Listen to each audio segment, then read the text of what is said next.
Hah? Udah jadi apa namanya? PFS Anjay. Anjay babar. Tahu loh, sebenarnya waktu itu mau nggak? Soalnya aku waktu itu pengen pulang, aku pengen nonton sejarah, tapi nggak ada sombong banget. Sombong. Gimana udah punya cowok belum? Belum, sampai sekarang masih gimana dari kagam. Yang dulu aja itu gimana? Ih, gila. Ganteng tau? Nggak mau. Kenalin yang itu, yang berdiskusi sama bareng kita. Siapa sih yang kita? Ih, gila. Ya, itu aja ya. Halo.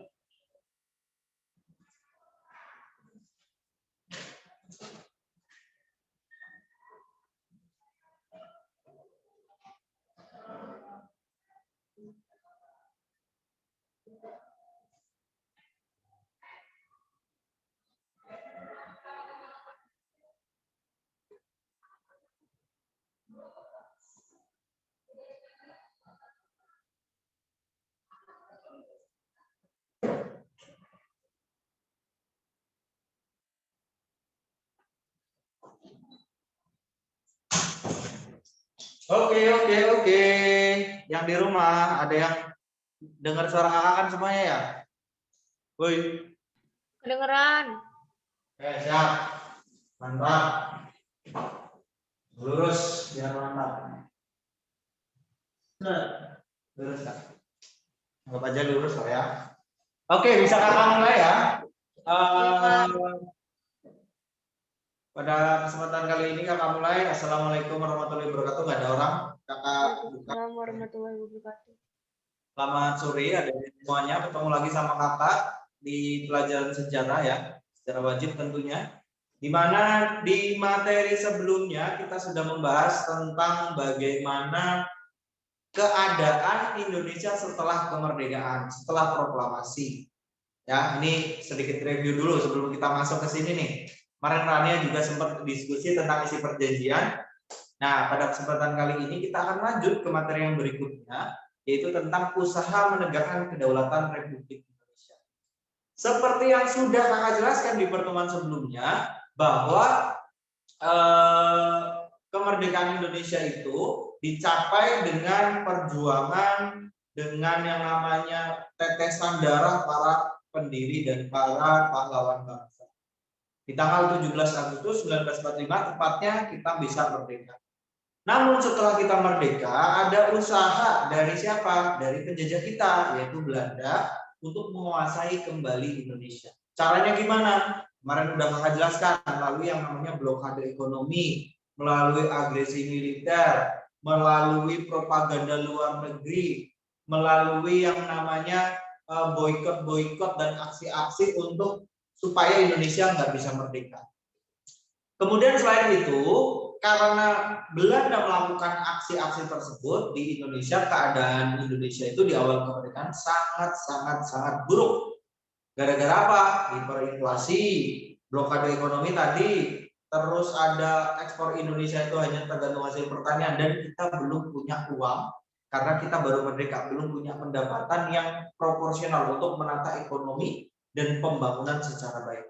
Makanya di awal kemerdekaan itu ada berbagai kebijakan-kebijakan ekonomi maupun pemerintahan yang dikeluarkan oleh pemerintah. Di antaranya apa?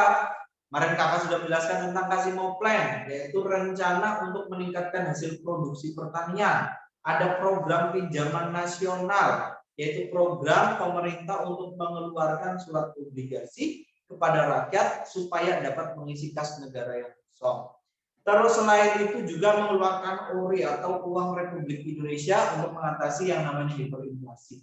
Dan untuk mengatasi blokade ekonomi, Indonesia juga melaksanakan yang namanya diplomasi beras, yaitu sebuah diplomasi atau perundingan di mana Indonesia memberikan bantuan sebanyak 500.000 ton beras kepada India. Karena India pada waktu itu sedang mengalami bencana kelaparan. Jadi kita kasih banyak beras ke sana dan akhirnya blokade ekonomi dapat diatasi dengan cara tadi. Karena India sudah merasa berterima kasih kita bantu, akhirnya mereka mengirimkan obat-obatan dan pakaian ke Indonesia. Selain itu juga India sangat mendukung kemudian Indonesia bisa merdeka dan diakui kedaulatannya di dunia internasional. Di antaranya selain India itu ada negara-negara lain tuh, ada Mesir pertama kali tuh, ada Palestina, ada Vatikan, ada India, Australia, bahkan PBB nanti juga memberikan dukungannya kepada Indonesia.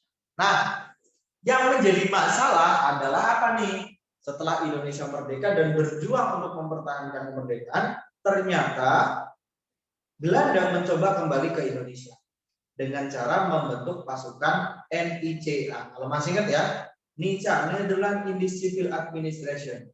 Ada juga pasukan sekutu namanya AFNI, Allied Force Netherlands East Indies, yaitu sebuah pasukan yang dibentuk oleh Inggris di kawasan Asia Tenggara. Kaitannya hal ini dengan di Indonesia. Kemarin juga sudah kakak tuliskan beberapa tujuan atau tugas dari AFNI, diantaranya yaitu apa? Membebaskan tawanan perang, memelihara kondisi damai, terus mencari penjahat perang, terus juga melucuti senjata tentara Jepang untuk kemudian dikembalikan ke Jepangnya sendiri.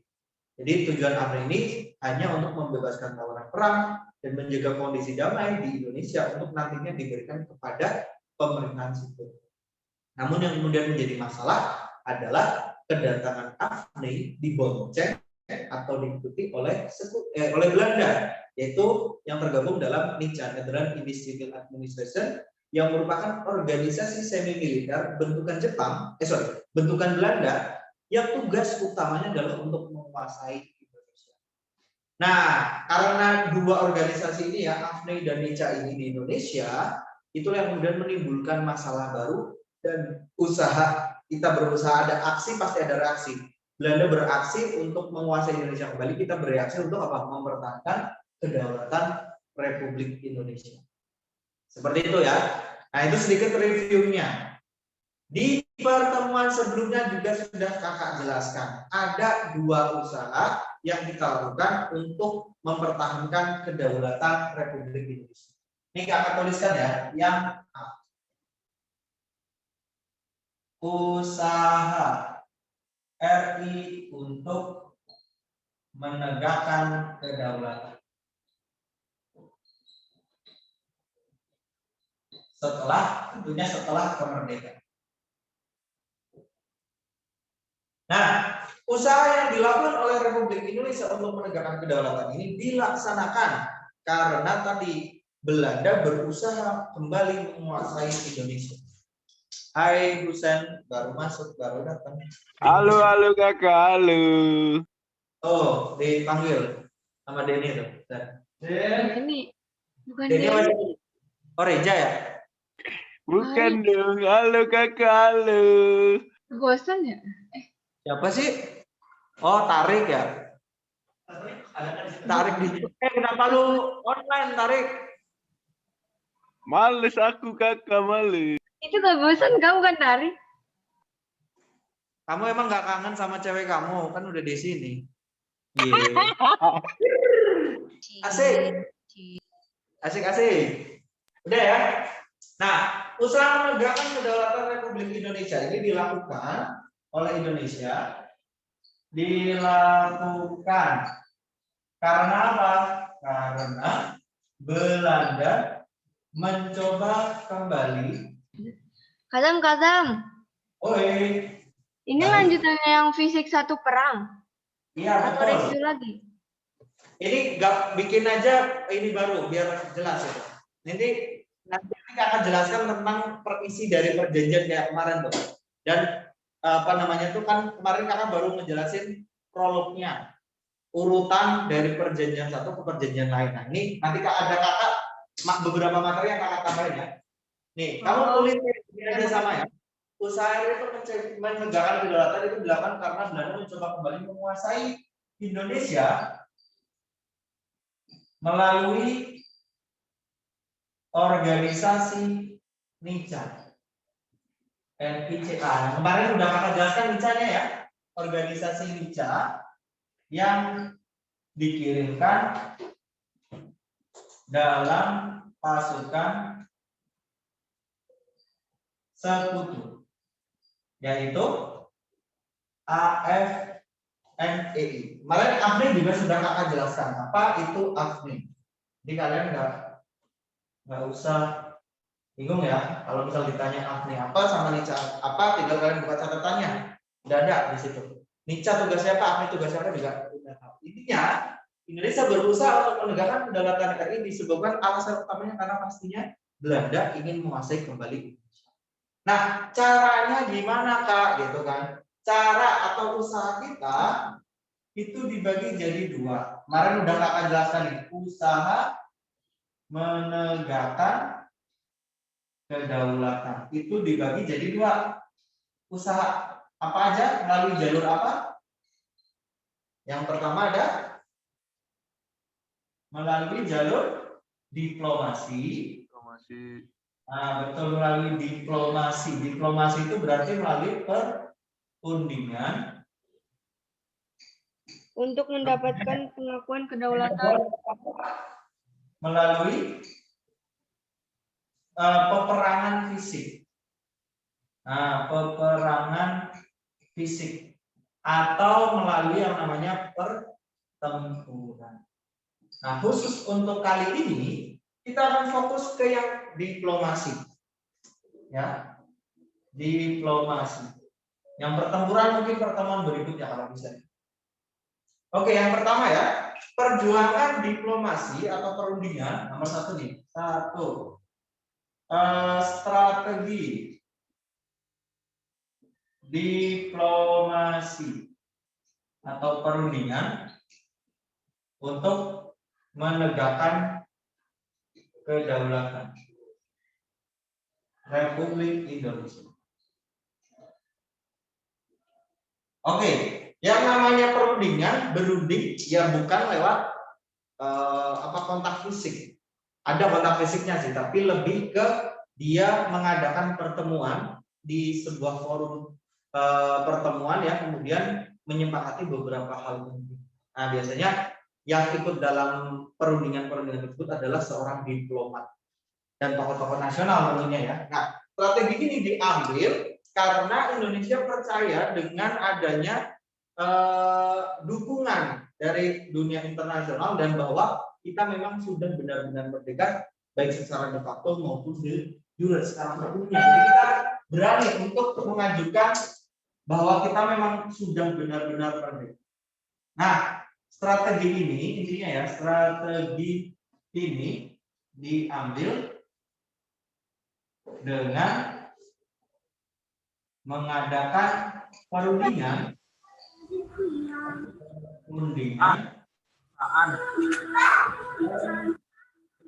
yang namanya kesepakatan dengan siapa? Dengan Belanda, dengan Belanda. Ya. Tujuan utama dari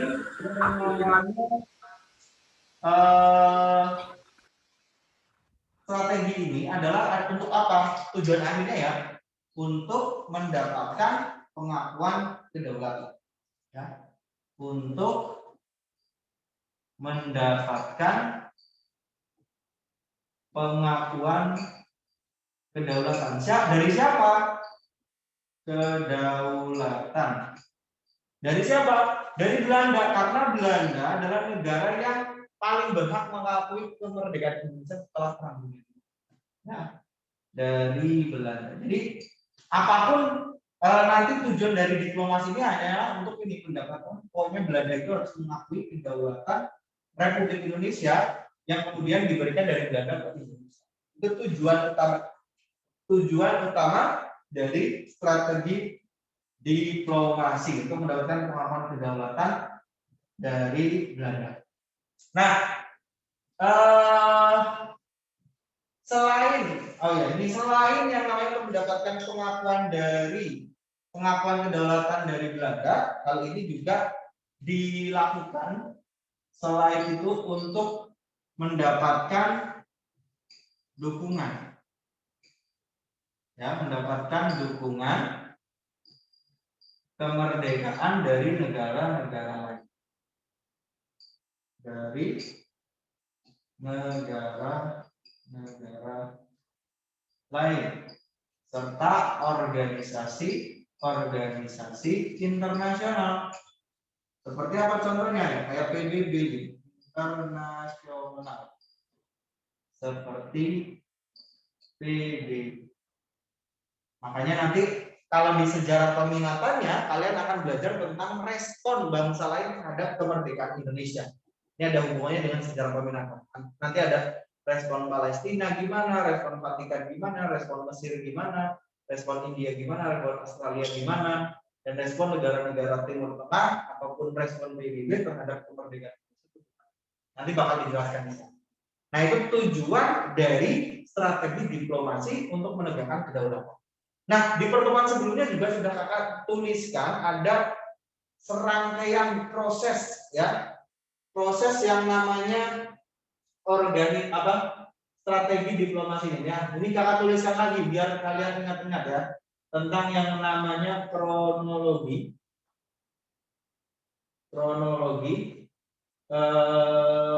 munculnya perjanjian atau ditandatanganinya perjanjian, ya. Ditandatanganinya perjanjian diplomasi RI dan Belanda setelah kemerdekaan.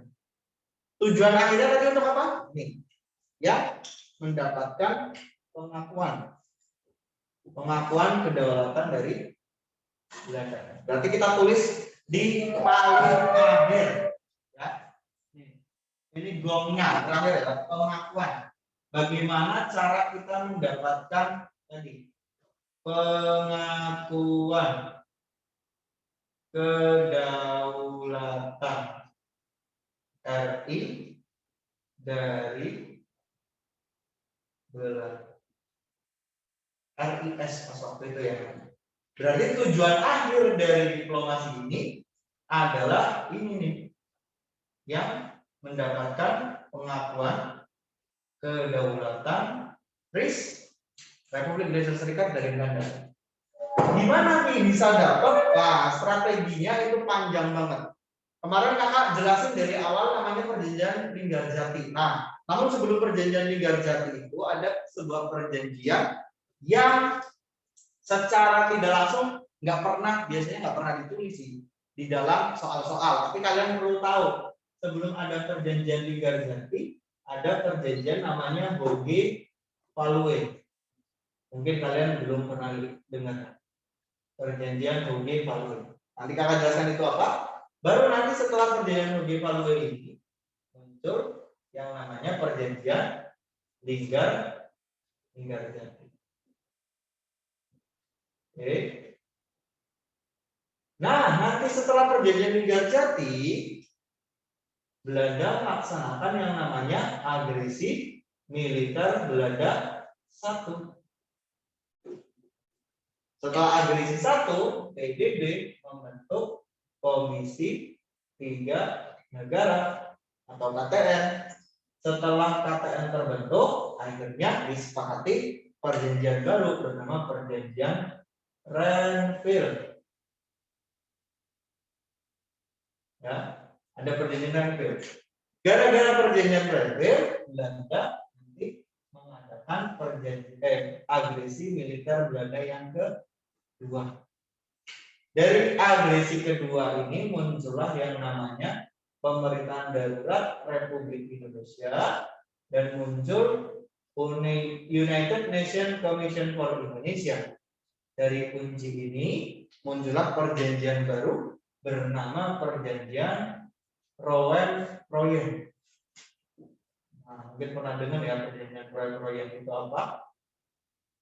Perjanjian Rouen-Royen. Dari perjanjian Rouen-Royen ini nanti dilaksanakan sebuah perjanjian dan pertemuan bernama Konferensi Intern Indonesia. Dari konferensi intern Indonesia ini nanti muncul nih perjanjian terakhir namanya Konferensi Meja Bundar atau yang sering disingkat dengan KMB. Nah, Konferensi Meja Bundar inilah yang menghasilkan pengakuan kedaulatan. Gitu. Panjang ya. Nggak apa-apa. Kita jelasin satu-satu. Bagaimana akhirnya kita bisa mendapatkan pengakuan kedaulatan dari Belanda dimulai dari yang. Silakan mungkin ada yang bisa difoto dulu. Ya, silakan foto dulu. Sebelum kakak hapus. Ada Husen kayak situ. Males katanya. Oke. Kita dari sini ya, berarti kita kasih keterangan di bawahnya. Strategi diplomasi, sekarang tujuan, sekarang penjelasannya. Keterangannya. Sama kayak kemarin. Cuma di sini kakak mau ngejelasin nih. Perjanjian isinya apa, siapa tokohnya, terus bagaimana kemudian kejadiannya, sampai kita bisa dapat pengakuan.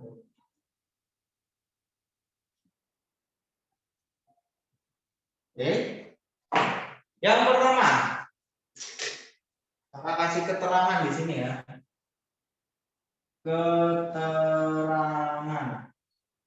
dari kronologi munculnya perjanjian. Yang pertama ya, tadi ada sebuah perjanjian namanya perjanjian Hoge-Valuy. Ya, perjanjian Hoge-Valuy. Apa sih Hoge-Valuy itu?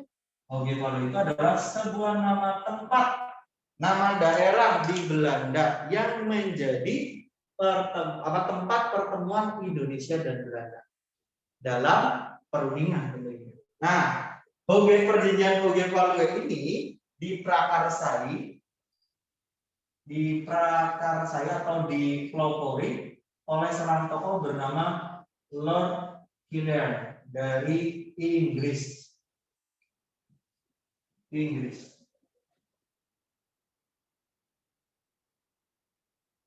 Namun kenapa tadi perjanjian Hoge-Valuy itu jarang ditanyakan? Karena ternyata perjanjian Hoge-Valuy itu tidak menyepakati kesepakatan apapun. Alasannya kenapa? Nah, ini. Namun dalam pertemuan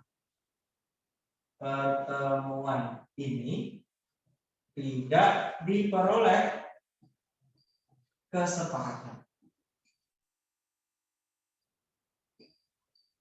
Alasannya karena ada dua. Karena yang pertama, pihak Belanda itu menolak pengakuan kedaulatan. Jadi Belanda itu nggak mau mengakui bahwa Indonesia sudah merdeka. Itu yang pertama. Yang kedua, dari pihak mana? Pihak Indonesia itu juga tidak mau berbentuk Republik Indonesia sendiri atau menolak bentuk serikat atau RIS. Nah, gara-gara hal ini dari Indonesia sama Belanda sama-sama menolak kesepakatan, akhirnya perjanjian Hoge-Valuy tidak menghasilkan apa-apa. Paham ya? Nah, Lord Killearn ini pemerakarsanya itu tidak tinggal diam, tidak menyerah. Akhirnya kemudian dilakukan perundingan lanjutan supaya pokoknya Lord Killearn maunya Belanda sama Indonesia ya sepakat. Akhirnya ditandatangani perjanjian yang kedua namanya perjanjian Linggarjati. Nah, di perjanjian ini ya, perjanjian Linggarjati ini kalau bisa dibilang ya merupakan perundingan lanjutan Hoge-Valuy. Lanjutan pertemuan sebelumnya. Valuy. Yang juga diprakarsai oleh sama Lord Killearn juga dari Inggris. Cuma kali ini sudah tahu apa mau Indonesia, apa mau dari Belanda. Makanya pembahasan di kesepakatan ini lebih terfokus. Makanya terjadilah kesepakatan. Nah, biasanya juga di setiap perjanjian itu ditanya tentang tokoh yang ikut menandatangani. Siapa aja, Kak? Satu tadi, kalau dari Indonesia diwakili oleh Perdana Menteri pertama di Indonesia namanya Sultan Syahrir. Itu Perdana Menteri Indonesia. Wakil dari Indonesia. Yang kedua ada Hubertus Jan van Moot. Itu mewakili Belanda. Dan tadi yang mediatornya itu adalah si Lord Killearn. Lord Killearn itu dari Inggris sebagai mediator. Nah, karena tadi pembahasannya sudah terfokus, pada akhirnya di perjanjian Linggarjati disepakati beberapa hal yang kemudian ditandatangani oleh Sultan Syahrir dan Hubertus Jan van Moot. Isi dari perjanjian itu apa aja? Satu, perjanjiannya ya. Satu, yaitu akhirnya Belanda yang tadinya menolak melakukan kedaulatan RI, akhirnya di sini mau menerima. Jadi di sini Belanda mengakui kedaulatan yang namanya Republik Indonesia secara de facto. Nah, tapi ada keanehan, tapi cuma mengakui hanya 3 pulau aja di Indonesia atas wilayah Sumatera, Jawa, dan Madura doang. Jadi Belanda hanya mengakui 3 daerah Indonesia yang sudah merdeka. Paham ya? Yang pertama, yang kedua apa? Belanda dan Indonesia akan membentuk Belanda dan Indonesia akan membentuk sebuah organisasi yang bersama namanya Uni Indonesia Belanda. Ya, Uni Indonesia Belanda dengan Ratu Belanda sebagai ketuanya. Nah, intinya di sini Belanda masih tetap mau ikut-ikutan dan ikut campur di Jawa, Madura, Sumatera juga. Dan yang ketiga, Indonesia akan berbentuk Republik Indonesia Serikat. Sepakat? Rugi nggak di Linggarjati kira-kira? Bisa? Rugi ya, karena hanya mengakui Jawa, Madura, Sumatera gitu loh. Gara-gara hal tersebut, kemudian Sultan Syahrir nanti dijatuhkan dari jabatannya sebagai Perdana Menteri karena dianggap gagal mempertahankan wilayah Indonesia di perjanjian. Namun di sini akibatnya, ya, akibat utama terjadinya perjanjian Linggarjati ini kakak tuliskan akibatnya ya, supaya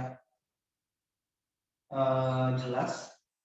Akibat perjanjian tersebut, satu, pastinya ya wilayah Indonesia jadi semakin sempit.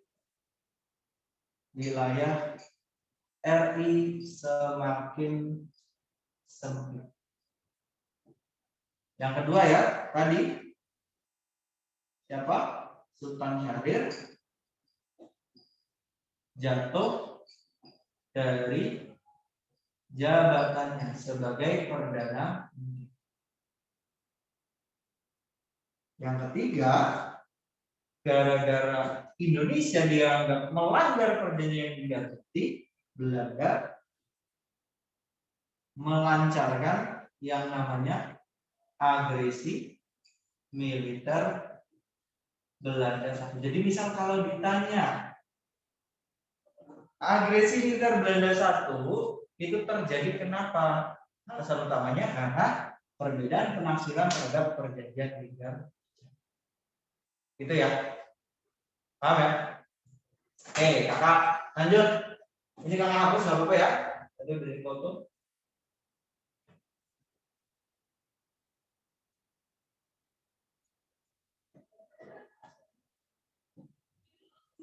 Lanjut. Ini isi perjanjiannya. Nah, tadi gara-gara perjanjian Linggarjati ini merugikan Indonesia, akhirnya Indonesia nanti dianggap tidak mengikuti dan setelah ditandatangani kita dianggap mengingkari perjanjian, akhirnya Belanda melakukan agresi militer Belanda yang pertama.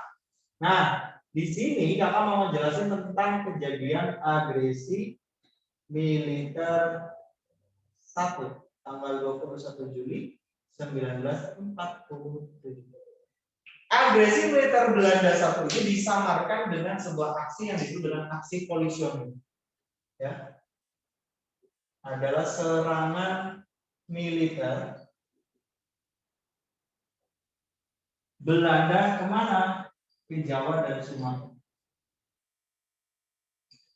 dan Sumatera.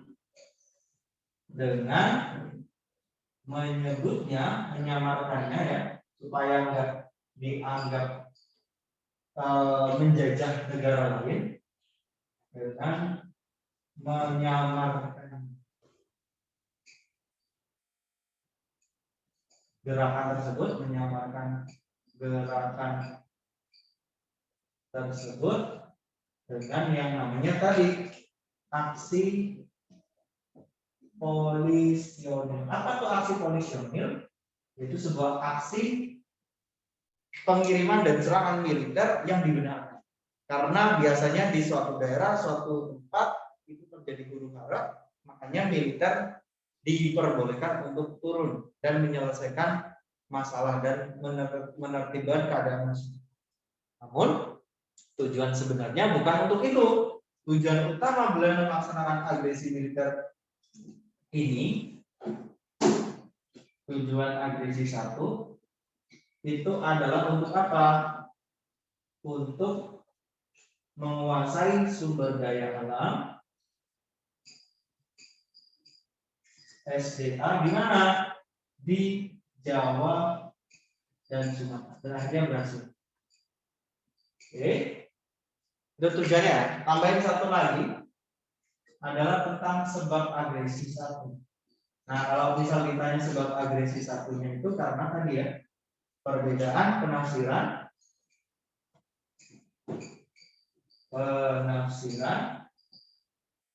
terhadap perjanjian Linggarjati.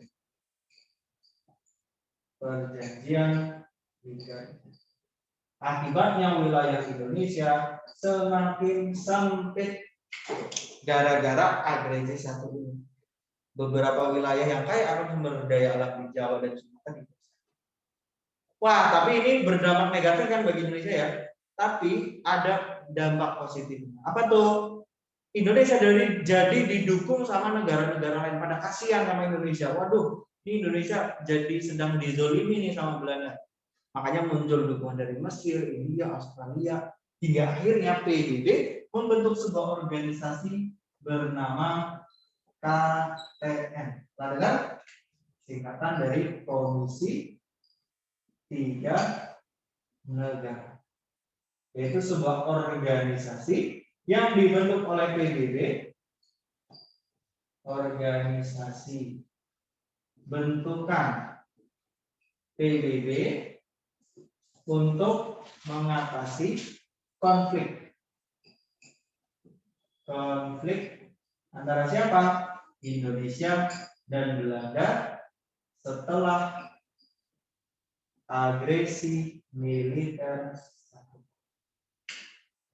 Yang terdiri dari negara ada 3 ya. 1 ada dari Australia. Australia ini mewakili Indonesia. RI diwakili oleh tokohnya bernama Richard Kearney. Oke. Yang kedua ada dari Belgia. Dia mewakili tentunya Belanda. Ya, diwakili oleh Paul van Zeeland. Dan ditengahi atau dimediatori oleh Amerika Serikat ini sebagai mediator. Tokoh yang dikirimkan adalah Dr. Frank Graham. Nah, akhirnya gara-gara perang di agresi satu ini KTN mempertemukan Indonesia. Jadi jangan perang lu, mending kita ngobrol lagi gitu. Kita berunding lagi. Akhirnya mau Indonesia dan Belanda berunding dalam perjanjian setelah Linggarjati. Berunding lagi di mana? Di kapal USS Renville. Makanya kemudian perjanjian yang ketiga ini dinamakan adalah perjanjian Renville. Perjanjian yang diprakarsai oleh KTN, diprakarsai oleh KTN di geladak kapal USS Renville. Siapa aja para tokohnya? Wah, banyak di sini. Ada beberapa tokoh yang ikut dalam perundingan. Yang pertama, Sultan Syahrir tadi diturunkan dari jabatannya, kemudian digantikan oleh Amir Syarifuddin.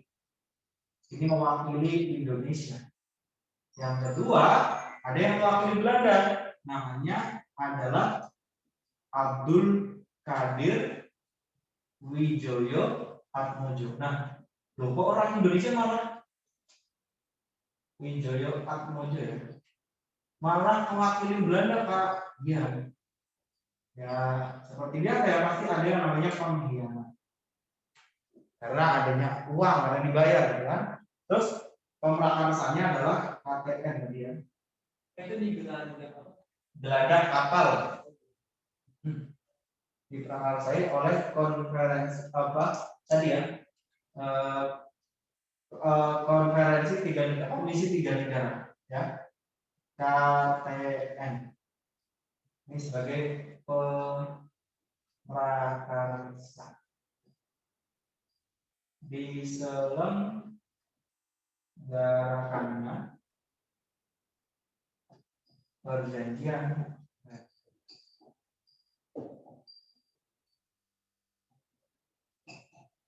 sepakat nggak Kak? Sepakat. Beberapa hal disepakati, tapi yang dirugikan tetap Indonesia. Kok bisa kayak gitu Kak? Nah, ini Kakak jelaskan isinya ya. Silakan di foto dulu sebelum Kak hapus.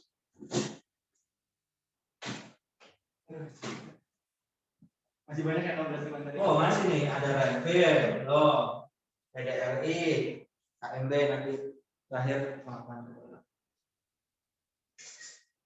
Masih kan?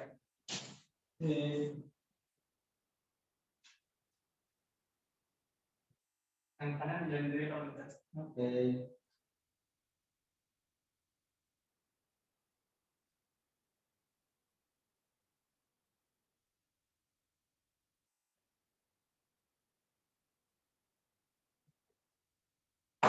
Oke, itu tadi kakak baru ngejelasin tokohnya. Sekarang kakak mau ngejelasin tentang yang namanya isi perjanjian Renville. Apa aja ya? Yang pertama, seperti biasa tujuan perundingan itu adalah memperoleh pengakuan kedaulatan.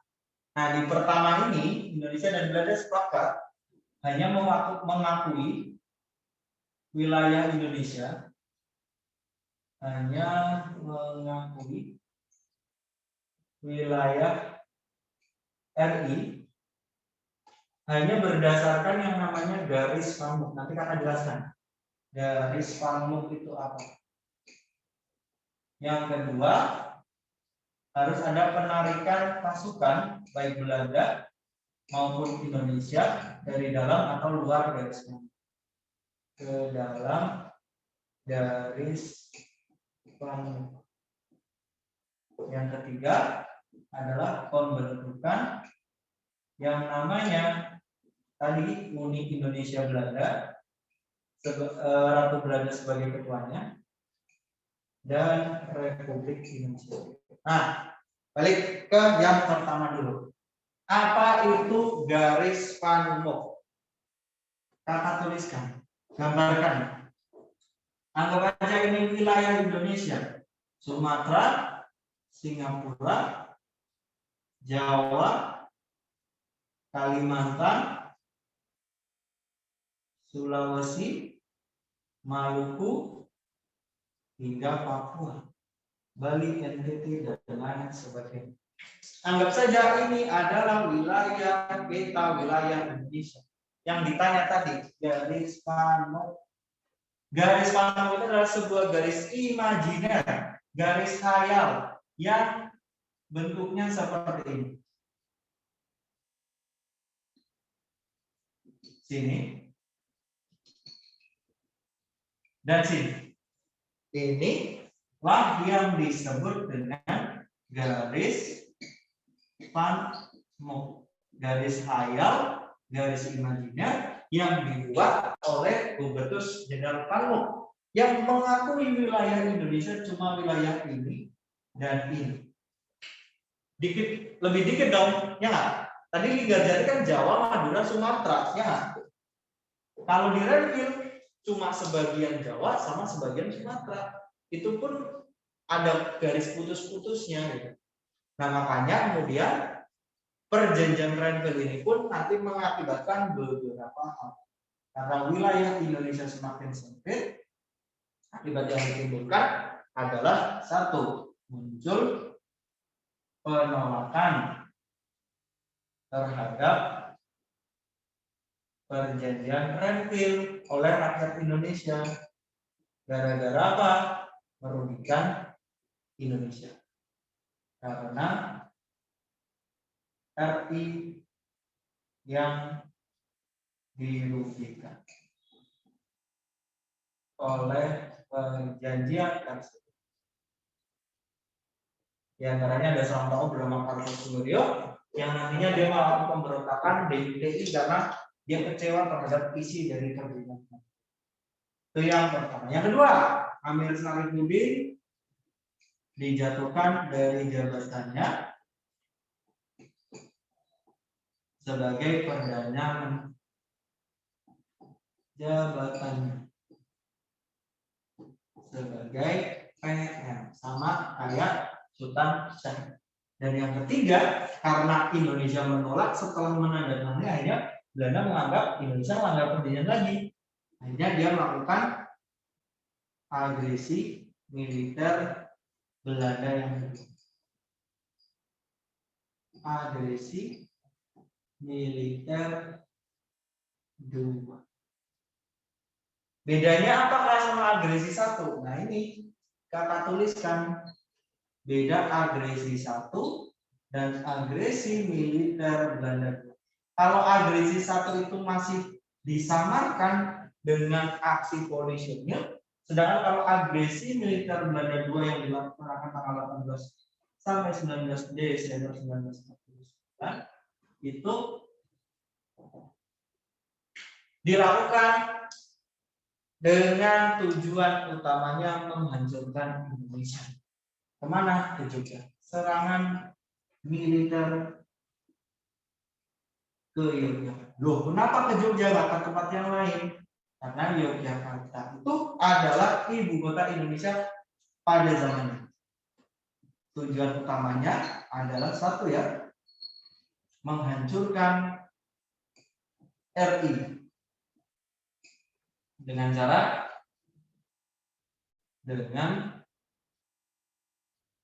menguasai Yogyakarta dan menangkap Soekarno dan Hatta. Karena Soekarno-Hatta itu adalah Presiden Republik Indonesia. Makanya ditangkap. Nah, itu tujuannya. Tapi kalau misal ditanya sebabnya, nah, nggak tahu ya. Sebab dari agresi 2 ini adalah karena perbedaan penafsiran terhadap perjanjian Renville. Perbedaan penafsiran terhadap perjanjian Renville. Kalau agresi 1 karena Linggar Jati, kalau agresi 2 karena Renville. Gitu ya. Gampangnya gitu. Agresi 1 karena Linggar Jati, agresi 2 karena Renville. Nah, gara-gara hal tersebut Soekarno-Hatta ditangkap. Jogja dikuasai. Akhirnya pada waktu itu ya, untuk mempertahankan kedaulatan RI, Soekarno-Hatta sebelum ditangkap mengirimkan telegram ke Syafruddin Prawira Negara di mana di Bukit Tinggi untuk membuat yang namanya pemerintahan darurat. Di sinilah terbentuk yang namanya PDRI.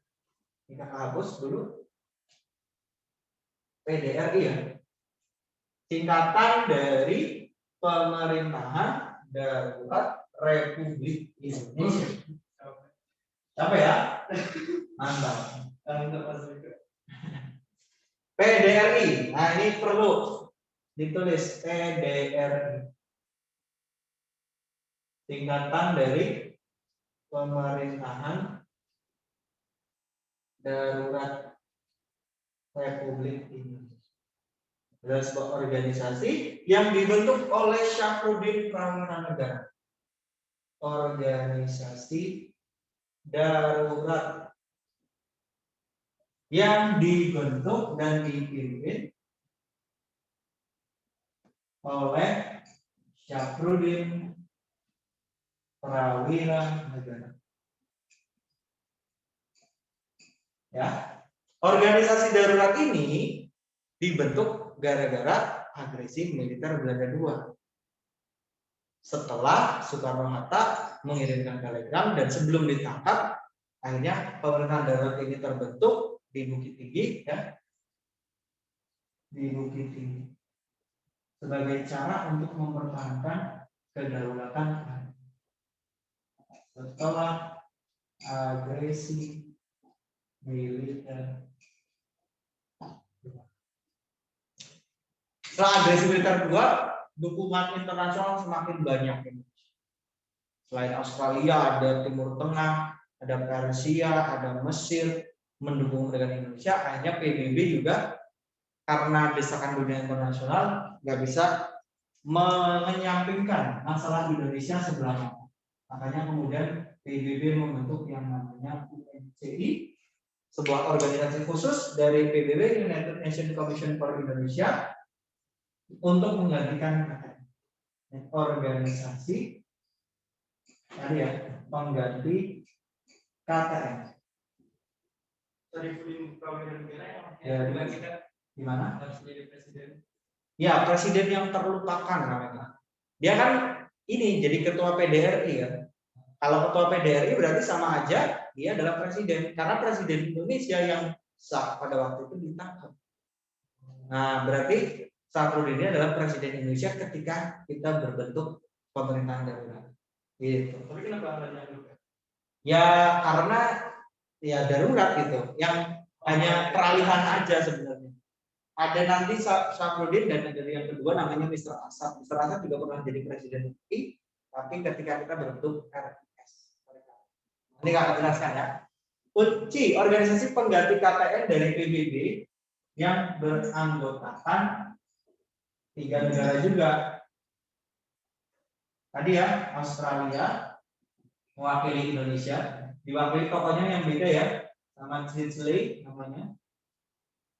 Terus yang dari Belgia namanya Mr. Hermans, dan dari Amerika Serikat sebagai mediator diwakili oleh Medley.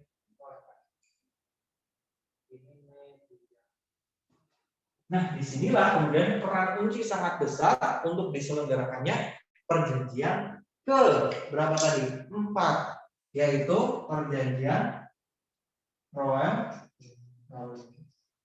Jadi kalau misal ditanya siapa pemrakarsa perjanjian Rome, kalian bisa jawab pemrakarsanya adalah UNCI, ya, diprakarsai oleh UNCI. Setelah agresi militer Belanda kedua. Siapa tokohnya, Kak? Di antaranya tokohnya ya berdasarkan perjanjiannya Muhammad Roem dan Van Rooyen. Itu kalau dari Indonesianya Muhammad Roem RI. Terus dari Belanda Van Rooyen. Ini dari Belanda. Pemrakarsanya ada kunci. Ini median. Nah, di perjanjian-perjanjian sebelumnya tadi gagal terus, beda penafsiran terus. Makanya di perjanjian royal ini kemudian disepakati beberapa hal. Isinya, isi royal ini dibagi jadi dua.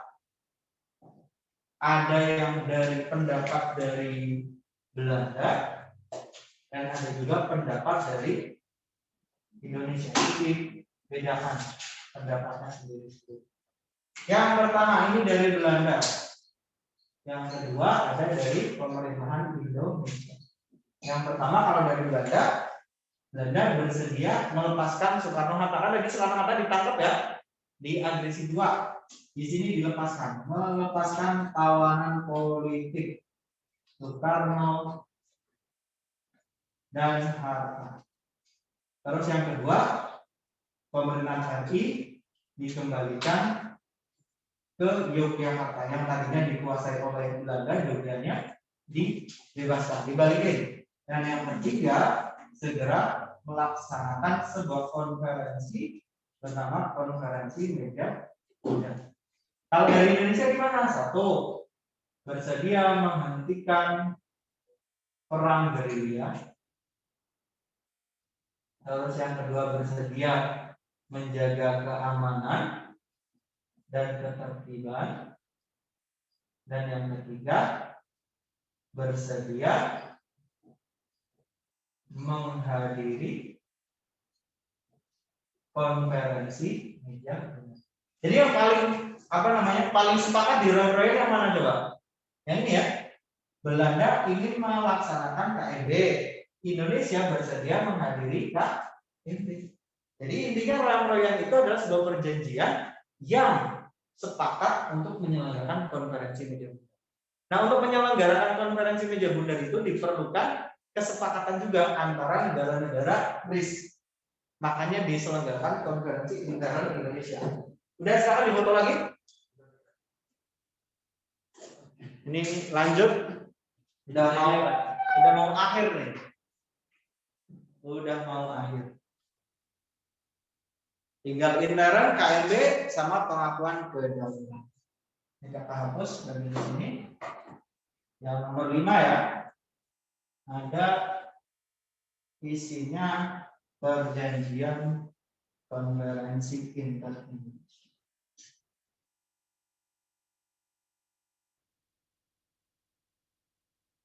Nomor 5.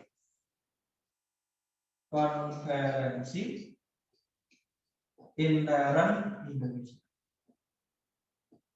Karena Indonesia pada waktu itu sudah dipecah-pecah menjadi beberapa negara bagian, perlu dilaksanakan sebuah pertemuan antara negara-negara bagian di Indonesia untuk menyamakan persepsi. Jadi ini pertemuan negara-negara bagian dalam RIS Republik Indonesia Serikat untuk menyamakan persepsi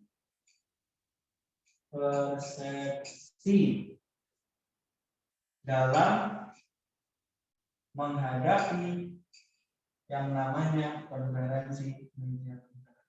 Jadi Intern Indonesia itu adalah sebuah konferensi untuk persiapan konferensi meja bundar. Nah, namun di konferensi ini disepakati beberapa hal.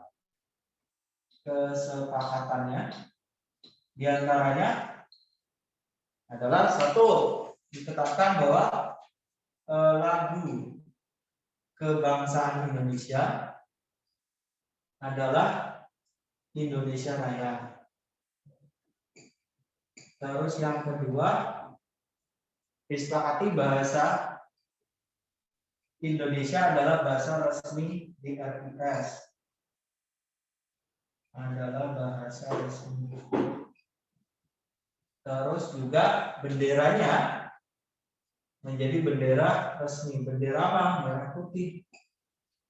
Merah putih menjadi bendera resmi. Kemudian juga dibentuk sebuah organisasi baru bernama Angkatan Perang Republik Indonesia Serikat yang disingkat dengan APRIS. Angkatan Perang Republik Indonesia Serikat. Di mana pada waktu itu yang boleh punya tentara itu adalah pemerintahan federal aja.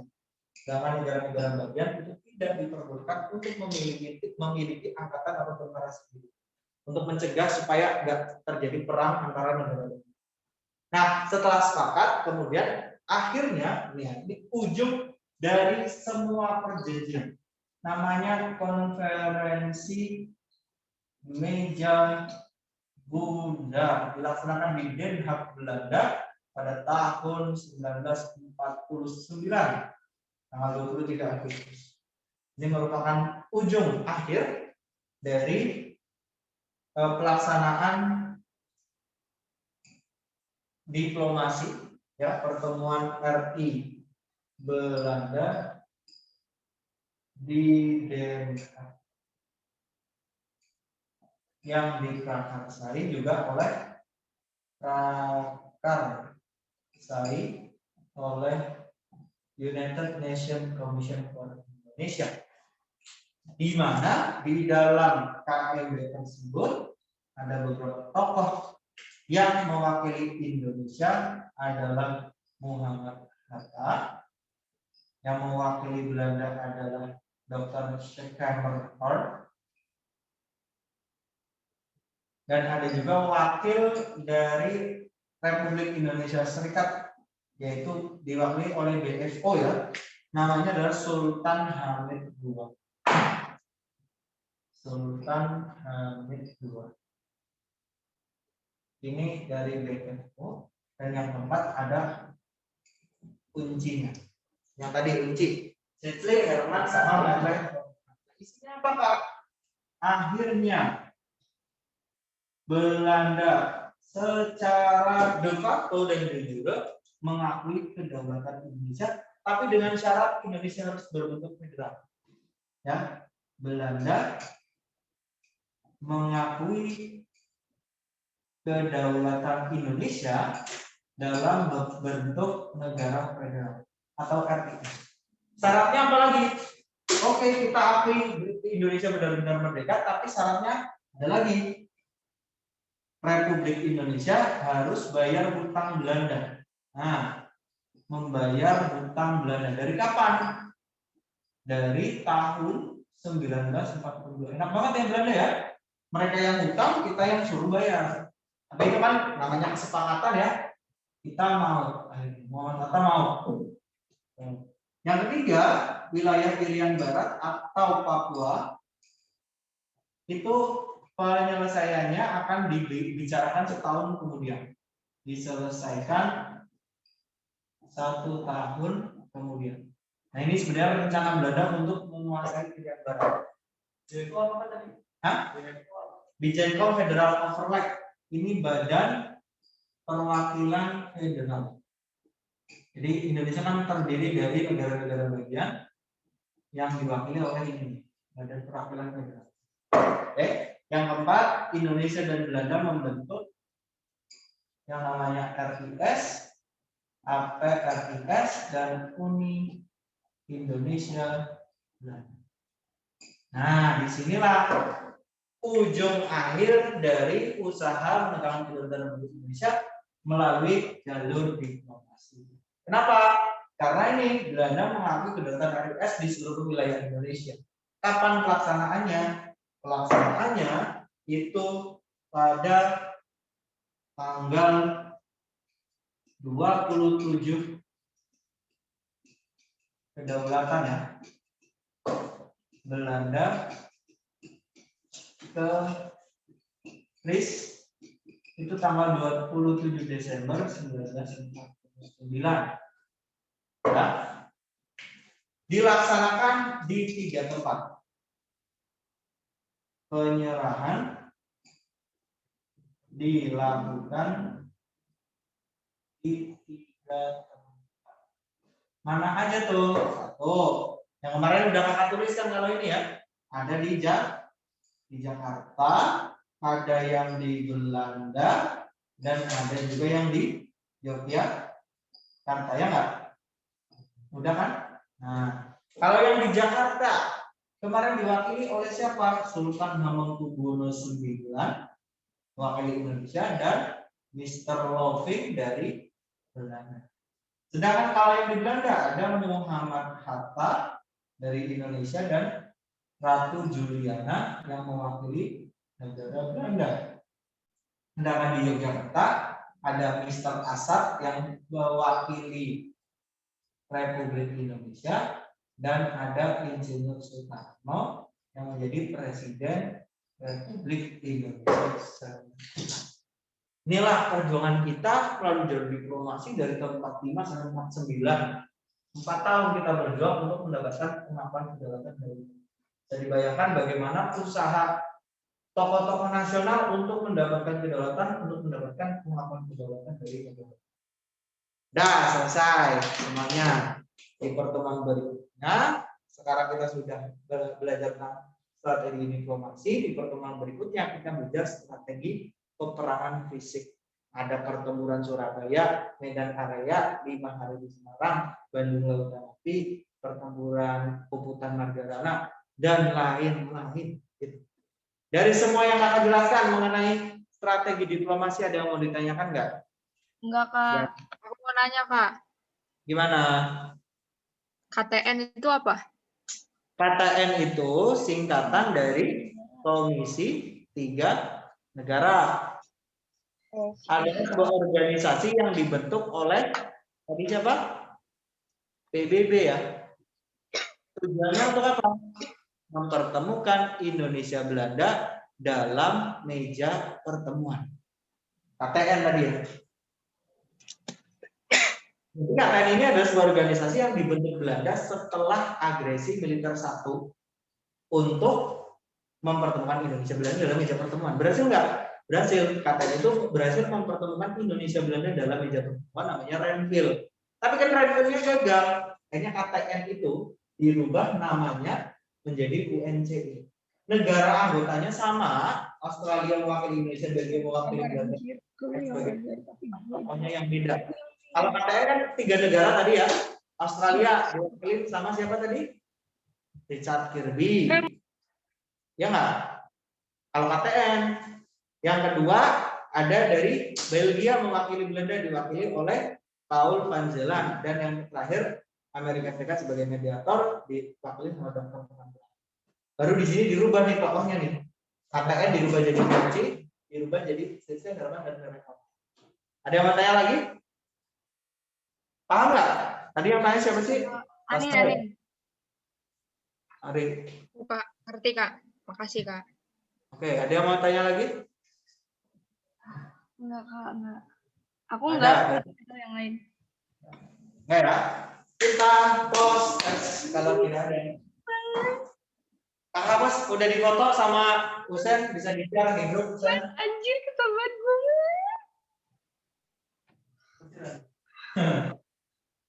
Maaf, Kak, lagi kesel banget.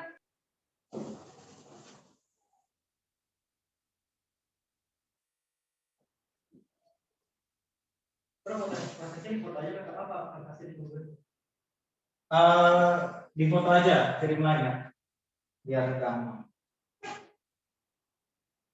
Proses. Langsung jawabannya aja, nggak usah soal. 5 soal.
Kak, aku nggak 3. Hmm? Kak, banyak banget, Kak. Enggak, 5. Kemarin 3, Kak. Ah, iya, Kak. Banyak banget Kak, mau buka Kak, 3 Kak. aja. Iya, Kak. Mau buka Iya puasa. Kak, banyak banget. 5 menit aja Saya selesai. disuruh nyiapin bukaan, Kak. Guys, guys. Azang, Kak, Lima habis menit. deh. kumpulinnya nanti kan Kak, boleh habis buka. tolonglah. 5 menit. Hapus Kumpulinnya lah. habis buka ya, habis buka ya. 5 menit. Boleh. Habis terawih, Kak. Habis buka. Kumpulinnya habis Habis terawih. terawih. Ngumpulin habis terawih, Kak. Habis terawih Kak. Ngumpulin Habis habis terawih, lebaran ya, Kak. Kak. Yang hari ini. Lebaran ya, Kak. Kak, habis lebaran. Ayo, sekarang Kak, kerjain habis dulu deh. lebaran. Enggak, kerjain dulu. Baru nanti boleh ya. Kak. Enggak, 5 soal aja. Cobaan. Nah. Ayo kerjain dulu.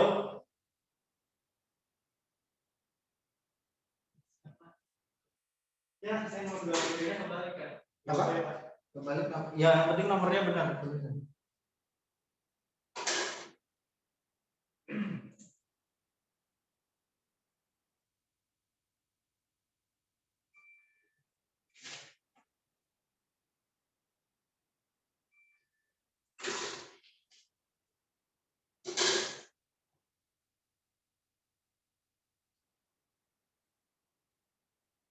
Selesainya kapan bulan apa ya? Apa? Selesainya kapan? Selesainya? Maksudnya naikkan kelas. Maksudnya berarti MP-nya tuh bulan biasanya hampir 7. Hampir 7 tuh berarti awal Mei. Sekitar tanggal 5 Mei. Kalian kan puas tanggal 30 kan setelah lebaran kan? Enggak tahu emang ya. Kalau di 34 sih ya. Kalau yang lain enggak tahu. 30 Mei. 31 Mei kalau di 30. Ya saya. Iya Bapak. Iya, mantap. Gue besok ngawas di IPA 3. Ada nggak anak MP di IPA 3? Tahu nggak? Pak, katanya nggak ada tujuan kan? Nggak tahu ya saya. Nggak tahu. Nah, lu IPS berapa sih? 3. IPS 3. Bapak.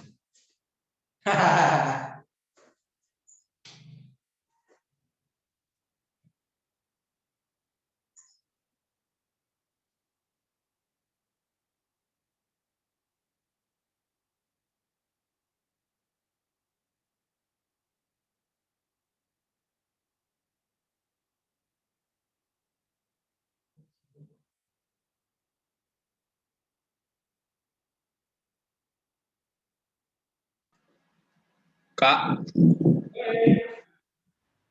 singkatan KTN apa tadi? Komisi 3 Negara. Oke, Kak. Komisi 3 Negara.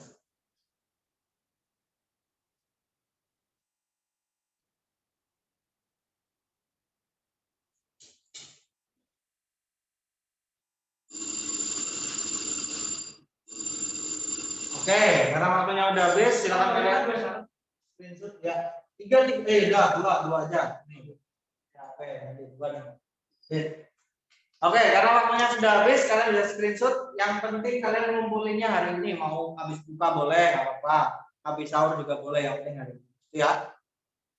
Oke, terima kasih Kak Ari. Wassalamualaikum warahmatullahi wabarakatuh. Dadah. Waalaikumsalam. Makasih Kak. Makasih, Kak. Dadah. Dadah.